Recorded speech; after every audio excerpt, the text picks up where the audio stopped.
Boa tarde, pessoal. Estamos começando mais uma semana, com o Eu, Você e a Bíblia. E eu já estou por aqui aguardando a sua chegada. Vou deixar marcado aqui o texto que nós vamos olhar hoje, Marcos 8, de 1 até 21. Nós chegamos na metade do Evangelho de Marcos, hein? Estamos indo rápido.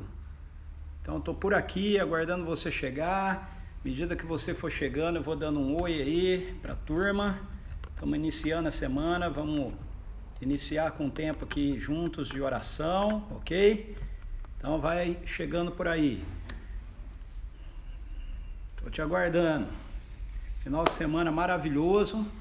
Espero que o seu final de semana tenha sido muito bom. Que você tenha começado uma nova semana cheia de expectativa no coração, por aquilo que o Pai está realizando, por aquilo que o Pai está fazendo. Uau, Ele tem feito coisas tremendas, maravilhosas. E é só a pontinha do iceberg, hein, que a gente está vendo. Muito mais vai acontecer ainda. Nós vivemos num momento estratégico da história de Deus. Isso é muito, muito empolgante. Olá, Brígida, bem-vindo. Olá, Gustavo. E aí, meu brother? Que bom que você está aqui. Muito bom. Gustavo está entrando aqui, ó. Quero convidar você. Na quarta-feira nós vamos ter um bate-papo muito legal também, junto com o pastor Gustavo, que está aí, ó, participando com a gente. Está divulgado aí no meu Instagram, no Instagram da Escola de Jesus também. Eu mandei hoje para vários grupos do WhatsApp, esteja participando com a gente, ok? Vai ser um bate-papo a respeito de Deus, se Deus faz ou não faz milagres hoje, né? Vai ser um papo muito legal. Olá, Sônia Chiurco, bem-vinda, muito bom ter você aqui com a gente também. Abraço para você e para o Zé. Olá, Ilse e Saulo, bem-vindos também. Olá, Ana Kelly. Olha aí, ó, o Gustavo colocou aí, ó, o link de onde vai estar acontecendo esse nosso bate-papo, essa live, ok? Na quarta-feira, dia 2, então participa com a gente. Aleluia, Jesus é incrível mesmo, Brígida. E Ana Kelly, as meninas estão aí com você, manda beijo para elas. Icleia, olá Icleia, e aí, tudo bem? Que legal ter você aqui. E Nilcinho, tá bem? Pessoal por aí, tá bem? Muito bom. Beijão para vocês todos aí. Fala, Toninho, bem-vindo, meu querido. Muito bom ter você aí com a gente.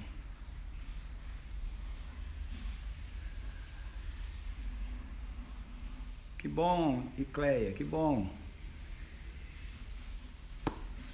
Muito bem, vamos lá, vamos aguardando o pessoal chegar. Se você já entrou, não saia, ok? A live começa às 18 horas, eu começo um pouquinho antes, na maioria das vezes, e a gente fica um pouquinho...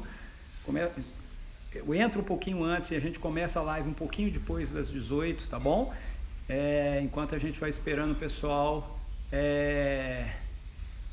entrar. Então, se você já entrou, não saia, fique aí, ok? Obrigado, Icleia. Olha, modéstia à parte, ela é linda mesmo, viu? O pessoal fala que eu sou um vovô babão, mas eu não me importo, não. Eu sou mesmo, porque ela é muito linda, ela é muito fofa. Mas muito obrigado pelo carinho.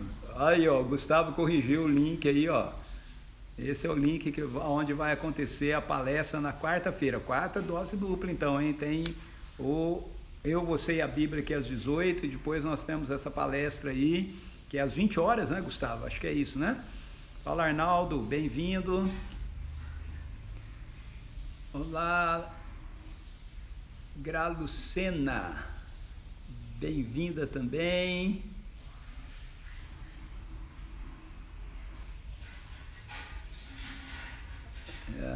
Beatriz, bem-vinda, Beatriz, oi para você. Sim, Deus está fazendo muitos milagres. Olá, Janaíne e João, bem-vindos também, muito bom ter vocês aqui, ok? Vamos lá, o pessoal está chegando. Vamos começar a semana. Essa semana tem muita coisa legal para a gente ver no Evangelho de Marcos ao longo da semana. Hoje nós vamos começar o capítulo 8, ok? Vamos olhar aí o capítulo 8, versos 1 até o 21. Vai muito ensino precioso aí do Espírito Santo para a gente. Que bom, Beatriz, que está tudo bem por aí. Fico feliz de saber disso. Olá, Viviane, bem-vinda. Bem-vinda aqui com a gente também. Janaína e João, já falei bem-vindos, né? Se não falei, sejam bem-vindos. Vamos lá, vamos aguardar mais um pouquinho, só mais um minutinho, e aí a gente vai orar e nós vamos dar início, ok? A gente sempre começa a nossa semana orando junto. Oi, Sara, você conseguiu, hein? Semana passada você não esteve com a gente, hein, Sara? Senti sua falta, hein? Que bom que você está aqui hoje. Tomara que essa semana dê para você estar a semana toda conosco.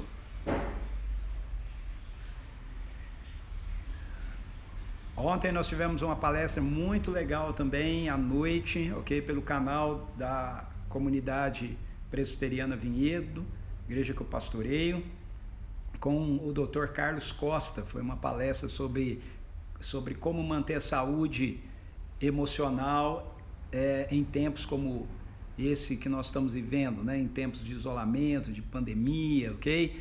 Então, se você não pôde participar ontem, não assistiu, entra lá no YouTube, ok? Da nossa comunidade. O YouTube é CP Vinhedo e você vai ter lá o vídeo da palestra salva, ok? O nosso bate-papo lá foi muito bom, muito legal.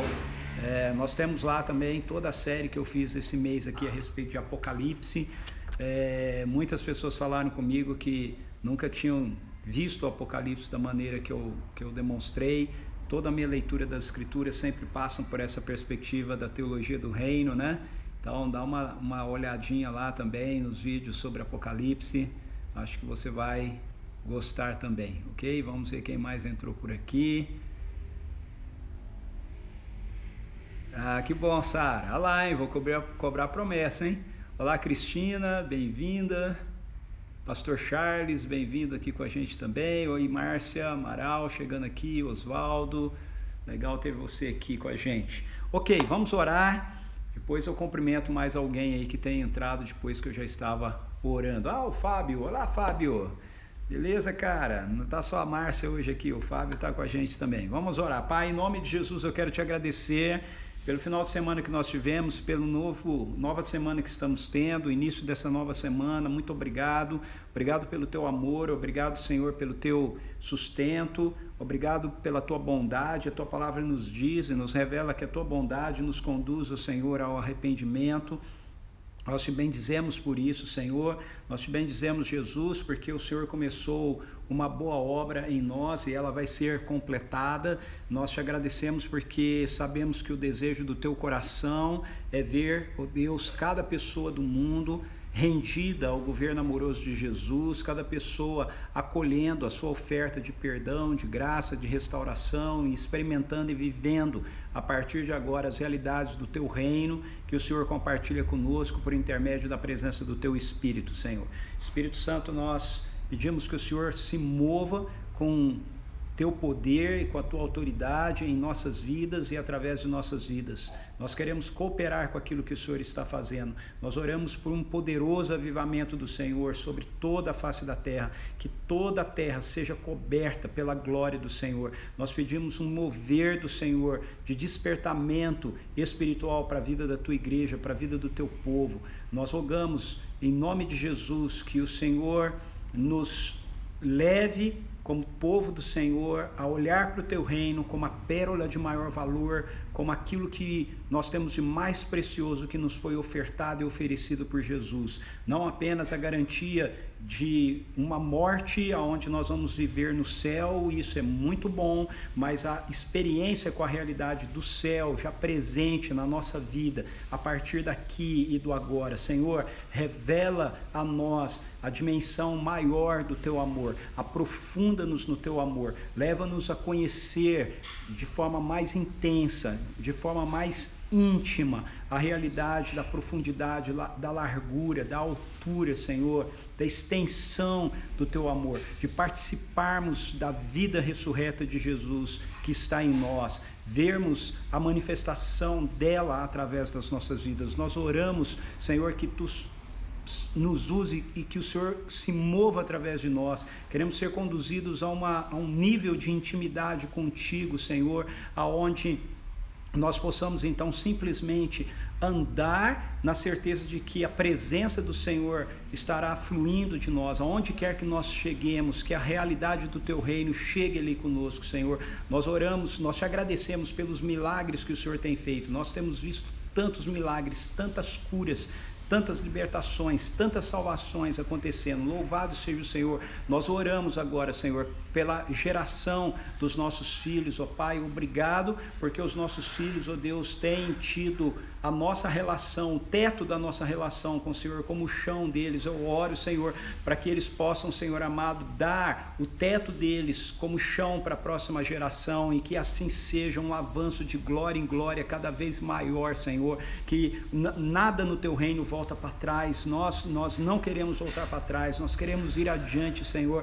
naquilo que o Senhor tem planejado no teu coração, ó Deus, para nós. Nós cremos que o Senhor está operando de uma forma maravilhosa no meio daquilo que aparentemente, Senhor, é caos que nos cerca, ó Deus. Nós sabemos que nós estamos carregando, Senhor, em nós uma realidade nova que foi iniciada na ressurreição do teu Filho e que é compartilhada, Senhor Deus, conosco como teu povo, a tua igreja. O Senhor não nos levantou para sermos um povo refém do medo, refém da vergonha, refém da ansiedade. O Senhor nos deu um espírito de poder, de autoridade, um espírito de sabedoria, de moderação. O Senhor nos enviou na autoridade do nome do seu Filho, e Jesus nos deu toda a sua autoridade. O teu Espírito em nós nos dá todo o teu poder, Senhor. Nós queremos viver nessa dimensão. Nós não queremos, ó Senhor, ser dirigidos pela incredulidade, nós não queremos ser dirigidos pelo medo, nós queremos ser dirigidos pela fé. Somos um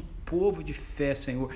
Ó Deus, eu peço que o Senhor anule na mente de cada pessoa que faz parte do teu povo, Senhor, qualquer sofisma que gera fortalezas que impedem, Senhor, que a herança que já é nossa em Cristo Jesus seja desfrutada por nós e seja estendida por nós para aqueles que o Senhor deseja alcançar. Pai, eu peço que o Senhor nos encha de poder, que o Senhor nos encha de autoridade, que o Senhor nos encha de coragem, para que a gente proclame a Tua palavra. Enquanto a gente estiver fazendo isso, que o Senhor estenda as Tuas mãos para realizar sinais e prodígios maiores do que aqueles que o Senhor já tem realizado, maiores do que aqueles que a gente tem visto, Senhor. Nós oramos por um avanço de cura do Senhor, ó Deus, nessa geração. Nós oramos, ó Deus, por um avanço de milagres do Senhor nessa geração. Em nome de Jesus, aquilo que está nos céus, nós queremos que seja manifestado, Senhor, na terra. Nós pedimos que o Senhor gere no nosso coração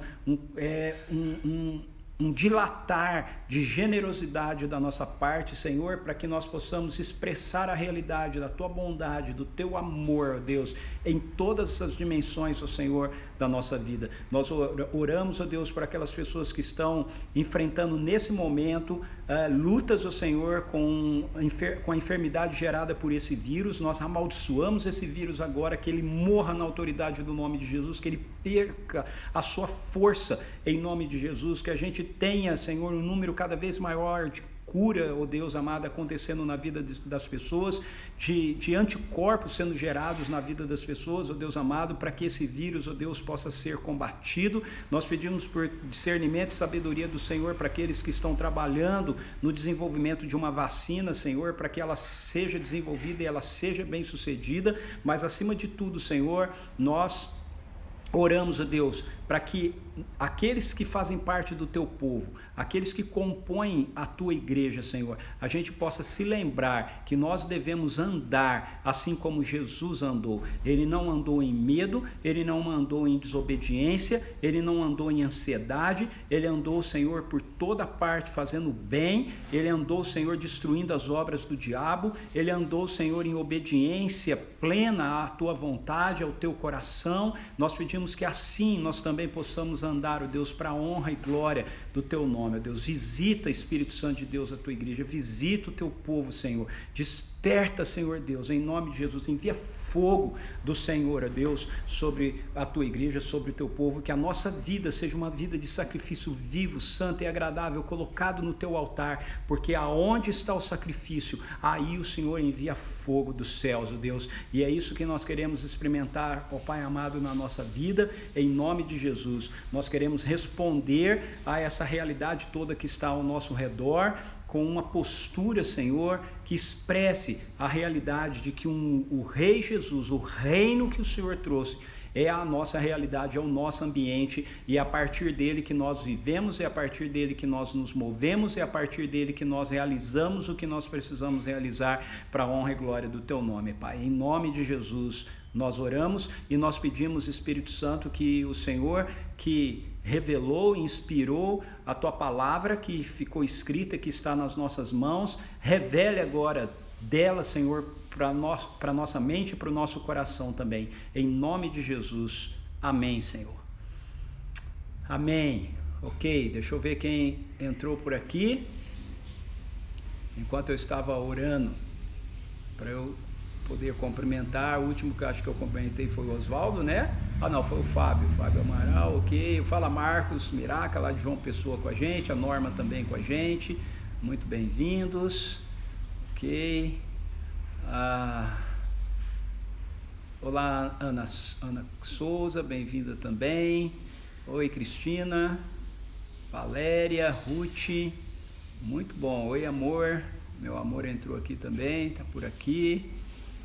Aleluia, glória a Deus. Muito bem, pegue aí a sua Bíblia então, Marcos capítulo 8. Novamente nós vamos ver o Marcos falando para a gente que Jesus, ele está em ação, ele viaja novamente, uma grande multidão se reúne ao redor dele. Vou lembrar você mais uma vez a respeito disso, ok? Eu já falei isso sobre o Evangelho de Marcos. O Evangelho de Marcos é um evangelho de ação. Marcos mostra Jesus o tempo todo agindo, o tempo todo realizando a obra, o tempo todo fazendo. Até quando Jesus sai para descansar, ele acaba não descansando. Se você lê o Evangelho de Marcos numa sentada só, você termina cansado, porque ele não para. O tempo todo as coisas vão acontecendo, e é assim que começa o capítulo 8 também. Veja só, o capítulo 8 vai falar para a gente de uma segunda experiência de Jesus e dos seus discípulos de multiplicação dos pães. Nós já lemos uma primeira experiência que aconteceu, descrita para a gente lá em Marcos capítulo 6, e agora aquele milagre que Jesus fez lá, ele é repetido aqui, ok? Para um outro grupo de pessoas. Marcos 8 diz assim, então vamos ler, ele diz assim: naqueles dias uma grande multidão novamente se ajuntou, e não tendo as pessoas com que se alimentar, chamou Jesus, os discípulos, e lhes compartilhou: tenho compaixão dessa multidão, já se passaram 3 dias que estão comigo e não tenho o que comer. Se eu os enviar de volta às suas casas em jejum, vão desfalecer pelo caminho, pois alguns deles vieram de longe. Entretanto, os discípulos alegaram: onde neste lugar desabitado seria possível alguém conseguir pão suficiente para alimentar a todos? Veja, então é uma experiência semelhante. A de Marcos 6 diz que Jesus, ele chegou num lugar, a multidão foi a pé e chegou primeiro, e eles passaram o dia todo ouvindo Jesus, e os discípulos vieram para Jesus dizer para ele, despedir as multidões, porque já estava ficando tarde, e as multidões não iam ter aonde comprar coisas para comer, não iam encontrar lugares abertos para comer, para comprar comida. Aqui a cena é um pouco diferente. O texto primeiro nos diz que eles não ficaram apenas um dia com Jesus, eles já estavam 3 dias ali com Jesus. Então, provavelmente a comida tenha acabado ao longo desses 3 dias, ou eles ficaram ouvindo Jesus e a coisa estava tão boa que eles estavam ali jejuando esses dias. Ok? O texto não deixa muito claro essa questão. Mas o ponto mais importante aqui para a gente é que ver a diferença do que está acontecendo. Na primeira multiplicação, os discípulos vêm a Jesus querendo se livrar de um problema, ok? Eles veem que a multidão está ali, que está ficando tarde, e que eles teriam que alimentar, né, aquela multidão. Então eles pedem para Jesus mandar a multidão embora, e aí Jesus os desafia. Jesus, ele olha para as multidões com compaixão, enquanto os discípulos querem se livrar de um problema. Jesus vê aquele problema como uma situação que ele precisa resolver, ou que os discípulos precisam resolver. Mas agora aqui a situação é um pouco diferente. Veja, Jesus é quem se dirige aos discípulos, não são os discípulos que vêm a Jesus. Talvez eles como fruto da primeira experiência, tenham ficado na deles, né? Mas aí Jesus vai até eles, e Jesus diz assim: eu tenho compaixão. Veja o verso 2: eu tenho compaixão dessa multidão, já se passam 3 dias que estão comigo e não têm o que comer. Ok? Então, ou eles estão 3 dias sem comer e eles não têm o que comer, ou nesse terceiro dia a comida acabou e eles estavam ali sem comer. O texto não é muito claro com relação a isso, não é? Se eu os enviar de volta às suas casas em jejum, vão desfalecer pelo caminho, pois alguns deles vieram de longe. Então, por causa desse segundo versículo, verso 3, a maioria dos comentaristas bíblicos entendem que eles estavam ali já 3 dias jejuando, ouvindo a Jesus, ok? Eu acho que essa é a probabilidade maior, mas ainda assim não se dá para fazer essa afirmação de fato. Mas o que é mais importante aqui não é tanto se eles estão 3 dias sem comer ou 1 dia sem comer, é o fato de que Jesus vai até os discípulos e Jesus agora provoca os discípulos, ok? Então, veja, é bem interessante isso, porque na primeira experiência, os discípulos da multiplicação, os discípulos vão a Jesus e eles dizem: Senhor, o pessoal nós não temos o que dar para esse pessoal comer. Mande-os embora para que eles possam pelo caminho comprar, né, algo para comer. Então, no primeiro contexto, parece que eles estavam em algum ambiente mais próximos de vilas, de cidades, mas aqui eles estão num ambiente mais deserto. E os discípulos ficam na deles, mas aí Jesus os provoca, dizendo para eles: olha, eles estão com a gente aqui 3 dias sem comer, eu tenho compaixão deles. Se eu os mandar embora dessa forma, pelo caminho, eles não vão ter o que comer, e podem desfalecer, porque muitos deles vieram de longe. Aí, olha a resposta dos discípulos. Os discípulos dizem assim: entretanto, os discípulos alegaram: onde neste lugar desabitado seria possível alguém conseguir pão suficiente para alimentar a todos? Então, no primeiro contexto da multiplicação, os discípulos, quando Jesus diz para eles: dai a vós a eles de comer, os discípulos dizem assim: nós haveremos de gastar 200 denários de pão com esses? Então, o contexto que eles estavam lá era um contexto onde eles tinham como providenciar o alimento por meios naturais, caso fosse necessário. Mas nesse contexto aqui, isso não é possível. Então eles viram-se para Jesus e eles dizem: mas aonde é que alguém nesse lugar desabitado poderia conseguir pão suficiente para alimentar a todos? Eu imagino, veja, é coisa da minha imaginação, ok? Eu imagino que os discípulos já estavam com a expectativa de Jesus fazer de novo o que ele tinha feito na primeira multiplicação, porque eles dizem: onde é nesse lugar desabitado que alguém conseguiria pão suficiente para alimentar a todos? Talvez eles pensassem: pô, ele fez a primeira, né? Vai fazer agora. E aí Jesus indaga para eles: quantos pães vocês têm? E eles afirmam 7. Isso é outra coisa interessante. Na primeira multiplicação, eles têm que ver quantos pães eles têm. Aqui, eles já sabem quantos pães eles têm. Quantos pães têm? De 7, eles dizem. Ou seja, eles já estavam meio que preparados, né, com essa situação. Nós não vamos cometer o mesmo erro que a gente cometeu na primeira vez. Ok? Mais ou menos assim. Nós não vamos cometer o mesmo erro que a gente cometeu a primeira vez. Vamos esperar para ver o que é que Jesus quer fazer com essa situação. Então, Jesus faz a mesma coisa que ele fez na primeira multiplicação. Diz que ele orienta o povo para se sentar, né, em grupos ali, se reclinar ao chão, e aí ele toma os 7 pães, ele dá graça, ele entrega aos seus discípulos para que eles pudessem servir a multidão, e assim os 7 pães foram repartidos entre todas as pessoas. Aí o texto nos diz que haviam também alguns pequenos peixes, e Jesus faz a mesma coisa, ele dá graça, e aqueles pequenos põe na mão dos discípulos, e os discípulos distribuem entre a multidão. De novo, o processo do milagre da multiplicação, assim como aconteceu na primeira vez, também nessa segunda vez, acontece nas mãos dos discípulos, ok?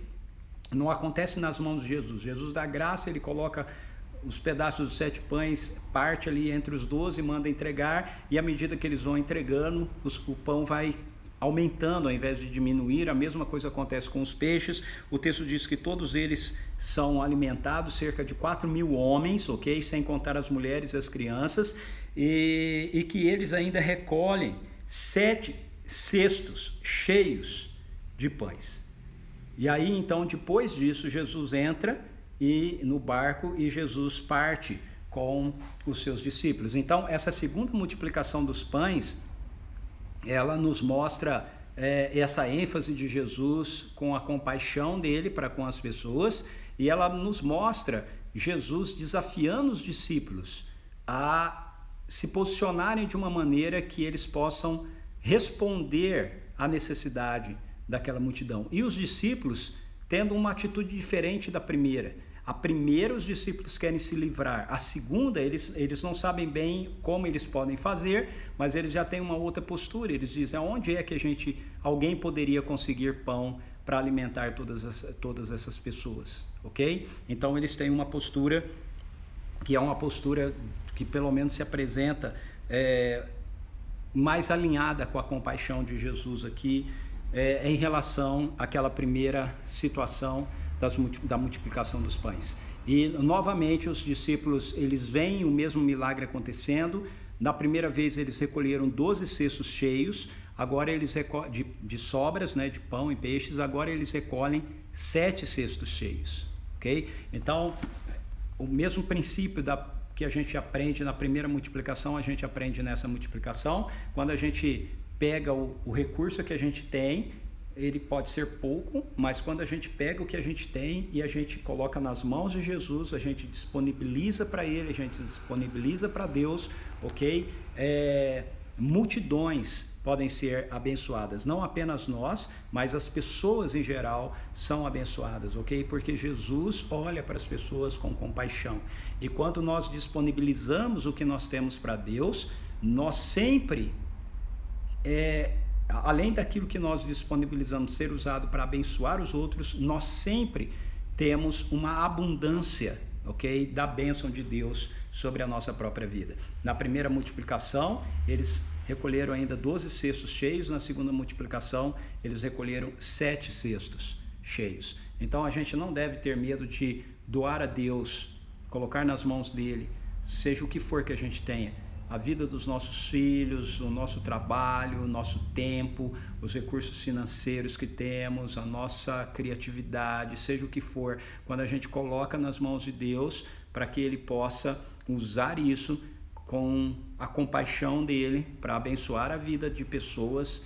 nós sempre vamos ter uma abundância da bênção que ele traz sobre a vida das pessoas, sobre a nossa própria vida. E aí o texto diz que Jesus então entra no barco, depois dessa situação, eles já estão alimentados, Jesus despede o povo, então agora eles vão embora já alimentados, né, já não estão mais em jejum, e aí ele vai para outra região, para a região de Dalmanuta, e nessa região ele tem um encontro então com os fariseus. Novamente ele vai ter um embate com os religiosos, ok? E nesse embate com os religiosos, o que acontece é que essas pessoas eles vão pedir que Jesus realize um sinal, ele realiza um milagre, ok? Veja só, versos 11 a 13 diz assim: os fariseus se aproximaram e começaram a questionar a Jesus. Então o tentaram e, para prová-lo, pediram que lhes apresentasse um sinal miraculoso do céu.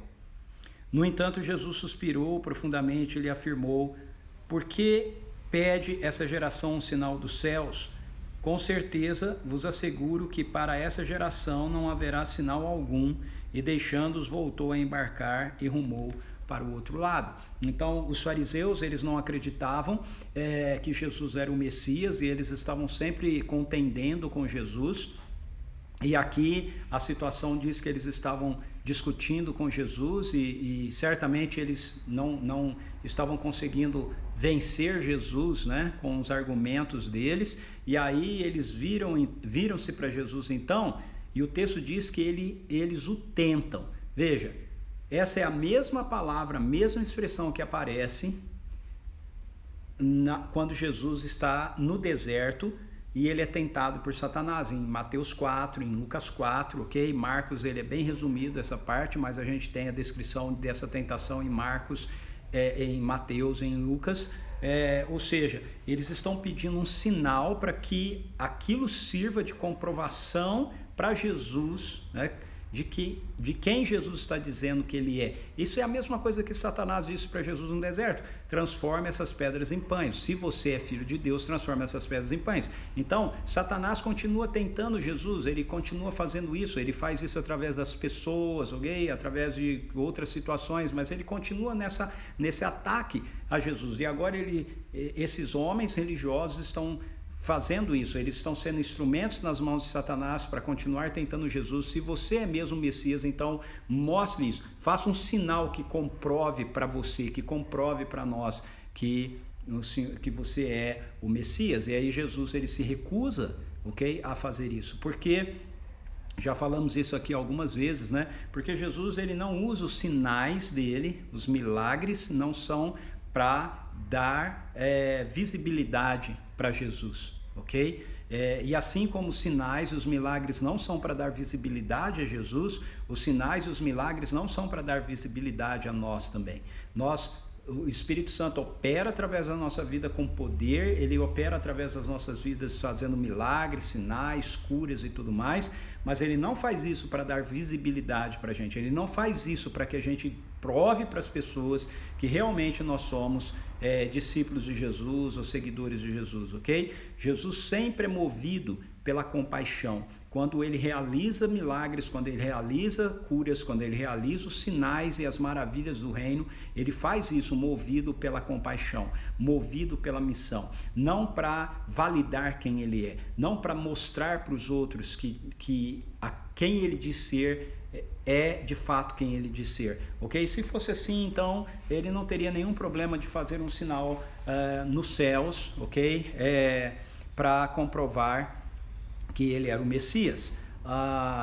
Alguns estudiosos bíblicos dizem que quando eles falam aqui sobre Jesus fazer um sinal no céu, eles estão fazendo menção à experiência que Elias tinha, né, de mandar vir fogo do céu e destruir, né, coisas e demonstrar o poder que ele tinha, né? Então é mais ou menos alguma coisa do tipo que eles estão pedindo aqui. Jesus diz para eles que ele não daria nenhum sinal, né, para aquela geração, porque aquela era uma geração que era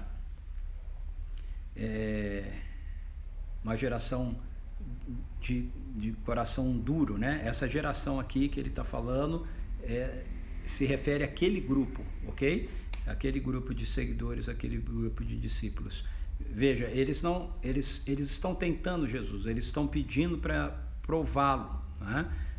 Então tentaram, e para prová-lo pediram que lhes apresentasse um sinal. Não havia necessidade nenhuma de sinal aqui.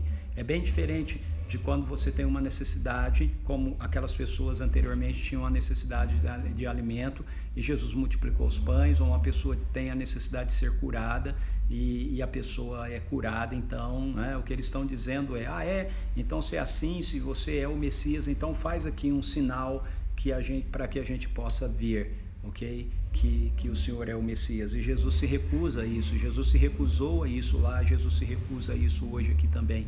Isso é muito importante a gente entender, ok? Porque pessoas religiosas que, infelizmente, que têm o seu coração endurecido pela religiosidade, preso muitas e muitas vezes na religiosidade, quando a vida do reino se manifesta através da gente e não está de acordo com aquilo que essas pessoas acham que é a verdade, de Deus, elas vão nos tentar assim. Eu já tive situações, por exemplo, porque eu acredito na perspectiva das Escrituras exatamente do jeito que é dito nas Escrituras, de gente dizendo para mim assim, você acha que é igual então?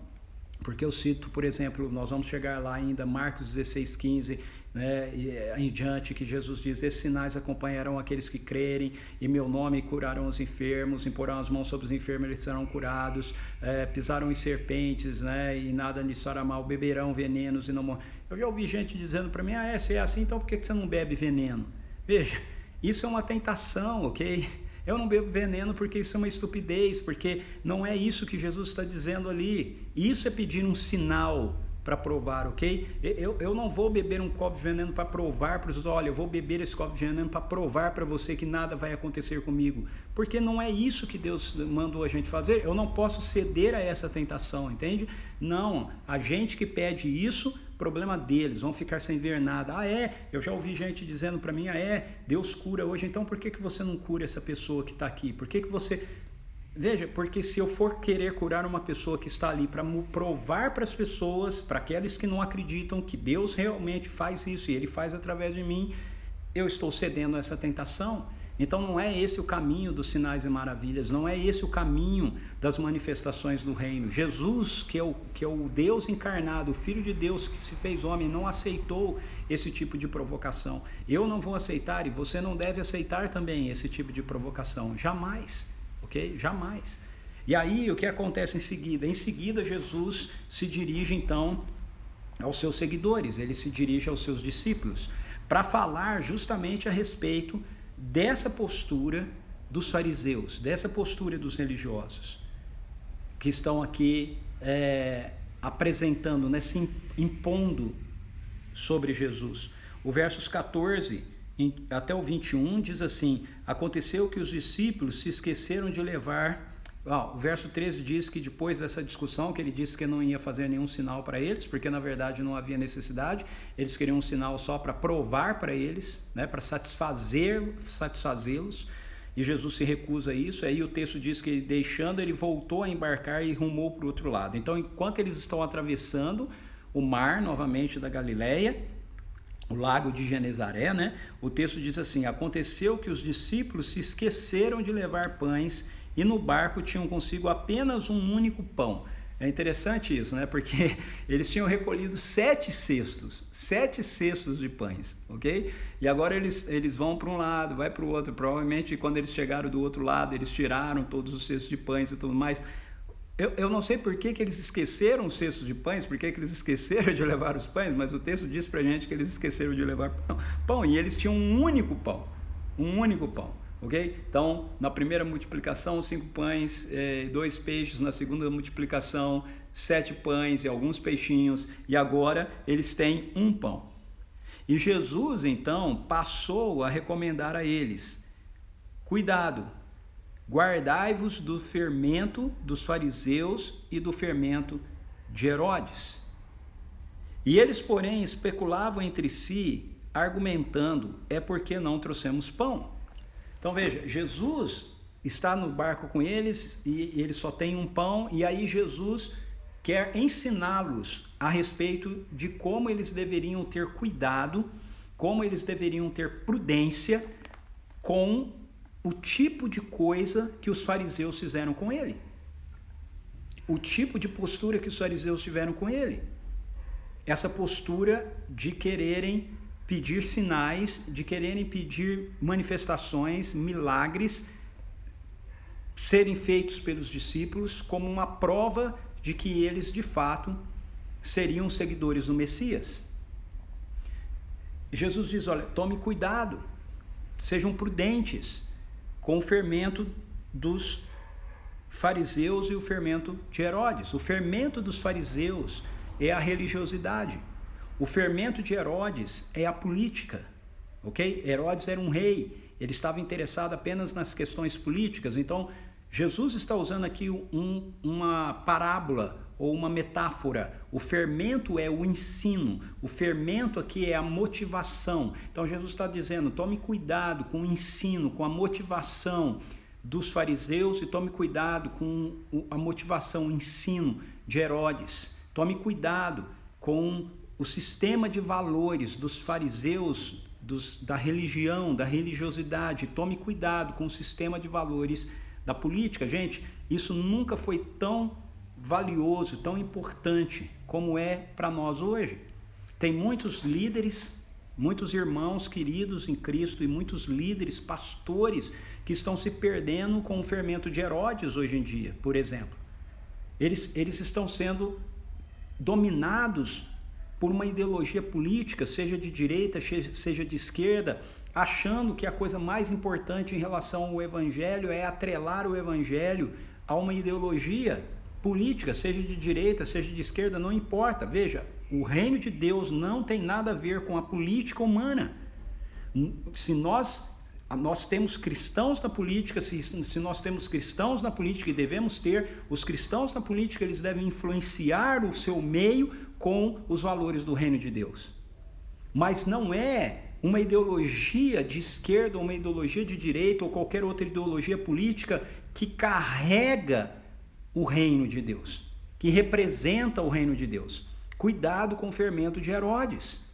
Mas também precisa ter cuidado com o fermento dos fariseus, o fermento da religião, essa religiosidade que faz com que a gente tenha, como eu já falei aqui em outras lives, um coração que se norteia pela justiça própria, pela arrogância de achar que porque nós somos religiosos, a nossa religião, seja ela qual for, vai nos salvar, é melhor, nós somos melhores do que os outros. Não somos.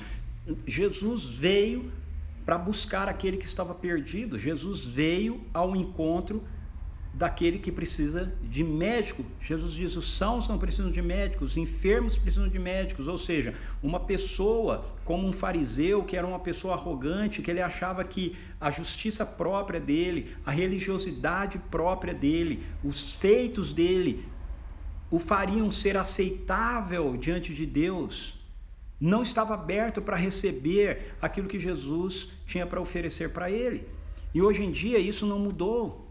Muitas pessoas envolvidas com a religião são as pessoas mais difíceis de receberem aquilo que Deus quer dar para elas, porque elas acham que elas são justas, elas acham que elas fazem coisas boas, que elas são, sabe, que Deus tem, Deus, o Senhor deve se orgulhar muito de mim. Veja, Deus tem prazer em nós a partir do momento que nós reconhecemos a nossa total necessidade de Jesus. Deus resiste aos soberbos, Ele dá graça aos humildes. Então Jesus está dizendo aqui para os discípulos: tenham prudência, ajam com prudência diante do ensino dos fariseus, diante da proposta da religião, e ajam com prudência diante do ensino de Herodes, diante da proposta da política. Mas os discípulos, eles não entenderam, ok? Veja só, o texto diz: eles porém, verso 16, eles porém especulavam entre si, argumentando: é porque não trouxemos pão.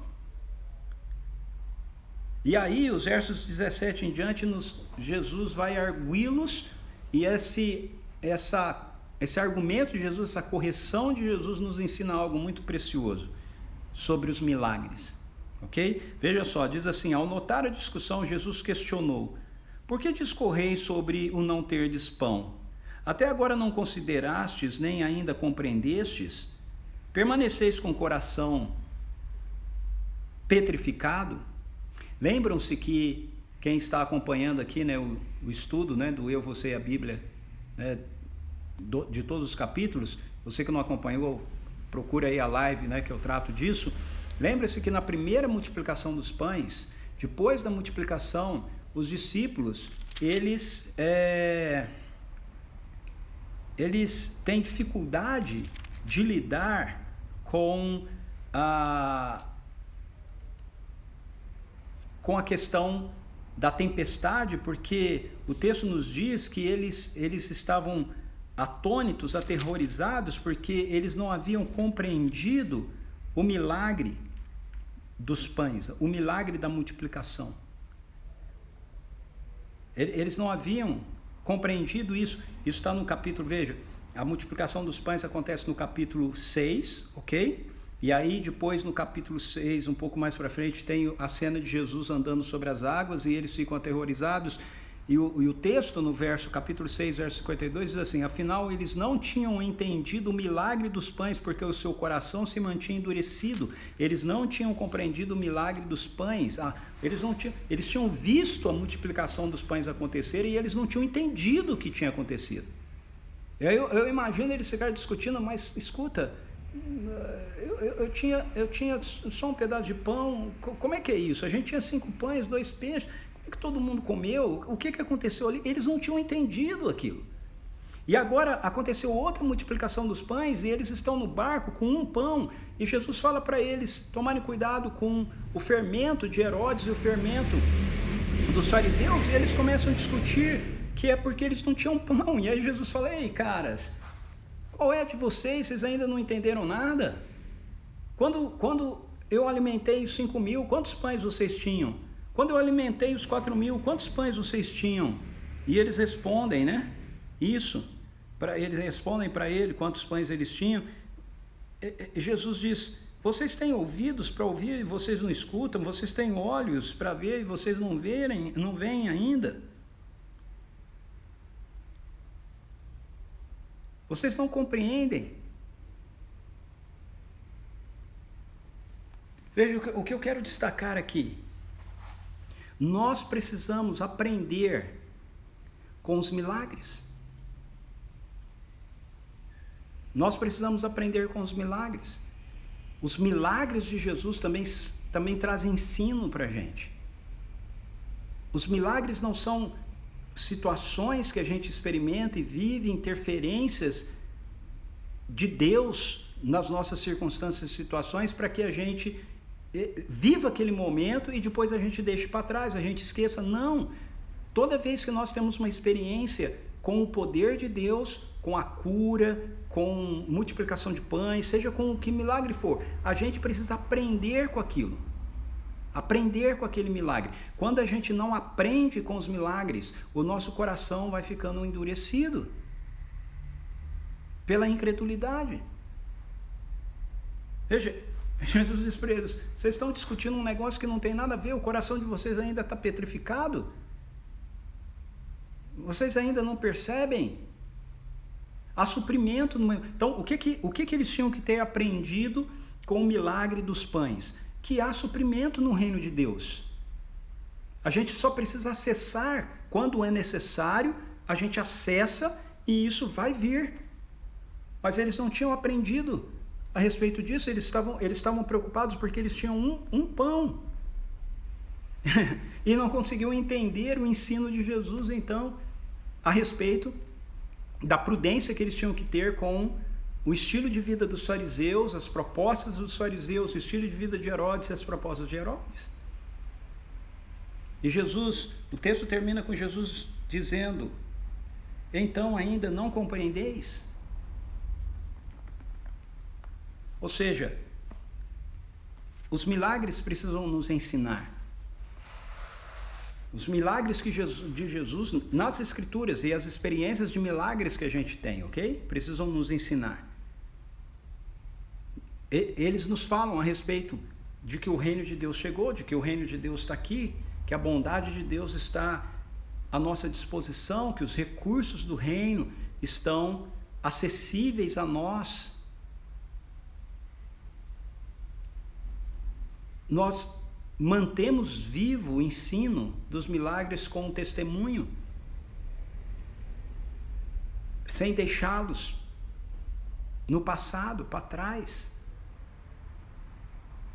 Então, nós precisamos tomar cuidado com o fermento de Herodes e com o fermento dos fariseus. Tome cuidado. Não deixe que a religião defina para você aquilo que é verdade e aquilo que não é verdade. Deixe que as Escrituras definam para você aquilo que é verdade e aquilo que não é verdade. Aquilo que está nesse livro é a verdade revelada de Deus a nós.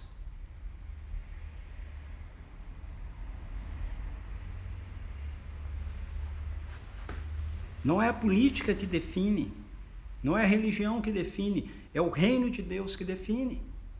Entende? Então vamos aprender com os milagres. Não fique longe do seu último milagre. Não fique longe do seu último milagre.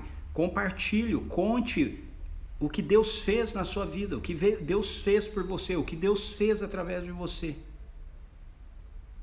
E não se contamine com o ceticismo dos religiosos. Não se contamine com a idolatria política de Herodes. Mantenha o seu coração aprumado com as realidades do reino de Deus que Jesus compartilha conosco através da sua palavra e através da presença do seu Espírito em nossas vidas. Amém? É isso aí. Amanhã a gente continua. Nós vamos terminar então amanhã o capítulo 8, ok? Muito bem, deixa eu ver aqui se entrou mais alguém enquanto eu já estava falando.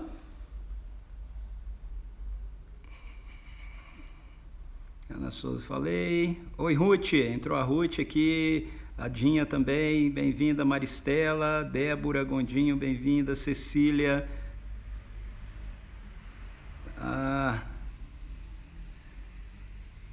Várias pessoas várias pessoas entraram aqui. Olá, Antônia, beleza, tudo bem?